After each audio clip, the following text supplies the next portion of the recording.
Hey YouTube, today we're going to be unboxing one of the greatest turn-based strategy games of all time, Fire Emblem: The Sacred Stones for the Game Boy Advance.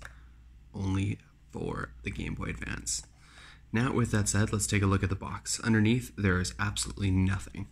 On the side here, you just have the Fire Emblem Sacred Stones logo, the dragon, and Nintendo's logo. On top here, you have skeletons, the logo again, just in basic information, same thing on the other side. Now, with that said, let's take a look at the back. So you have the logo again. What I find really interesting is it says only for Game Boy Advance, not compatible with other Game Boy systems, which is true.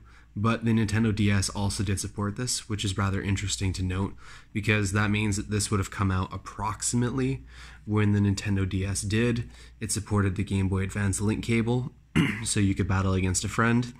Now let's take a look at the text here. From the ashes of a fallen kingdom, the kingdom of Vernay lies in ruin, shattered by a sudden invasion from a former ally. Guide the royal heirs, Erika and Ephraim, on their twin quest to rebuild Vernay and discover the dark secret behind the war that has torn their homeland apart. And then you have some in-game visuals here. This is essentially the type of gameplay you'd be looking at for bulk of the game, the top-down segments. Let's see if I can get a good focus on there. Yeah, there we go. And then on the left would be when your units are in battle. These are the two main characters, Ephraim, Erika. It's official, rated E for everyone. Now let's take a look inside. Now, when I purchased this, the seller did state that it does not include the instruction manual, which is kind of unfortunate. So if you're here for that, thanks so much for watching. I hope you enjoyed this. If not, then we'll take a look at the rest of this. So here's the game cartridge and the sleeve which it came in. Overall, it's in pretty good condition, just basic cardboard, nothing fancy there. Now let's take a look at the cartridge here. It houses the official Nintendo seal. I'm guessing this is the code for the game. The rating, Nintendo's logo again, Fire Emblem: The Sacred Stones in a nice colorful background. This is Game Boy Advance. This is an actual cartridge. It's not a reproduction. And then you have Nintendo, and then the model number. And let's look at the rest of the goodies. No, I'll leave that lying down there. Let's see what else is in here. So you have the Game Boy precautions booklet. Oh, this folds out. Let's take a look at that. Well, that is a lot of cautions that someone should be taking, but let's not spend too much time with that. My Nintendo. Register your game at My Nintendo and receive download tips, strategy, and shortcut videos. Here's the pin in case anyone wants to actually try this. I don't think this service still exists.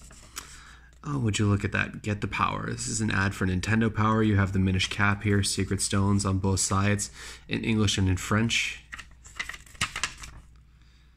And this is what looks like a sign-up form for Nintendo Power to get the strategy guides.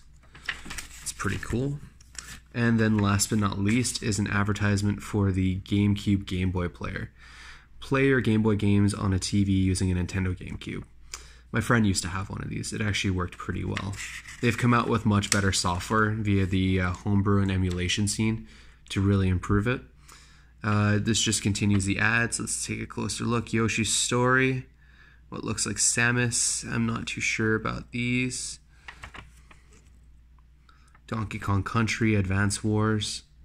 You can apparently select 20 different frames. And then advertising the Game Boy Advance SP, which, if you are not aware, had the first, actually the second lit Nintendo Game Boy screen. The first was the Game Boy Pocket Lite, and second was this. Around this time, since this is towards the end cycle of the Game Boy Advance, since it is advertising for the Nintendo DS, there is probably the AGS 101 model that was out, possibly this one over here, which had a backlit screen. Typically, though, the standard one was the silver unit like this. They had a variety of colors, but the non-AGS 101s had a frontlit screen instead of a backlit screen. Anyways, with that said, this is a quick unboxing, again, of Fire Emblem: The Sacred Stones. Thanks so much for watching. If you enjoyed this video, give it a thumbs up. If you really liked it, subscribe. Thanks again.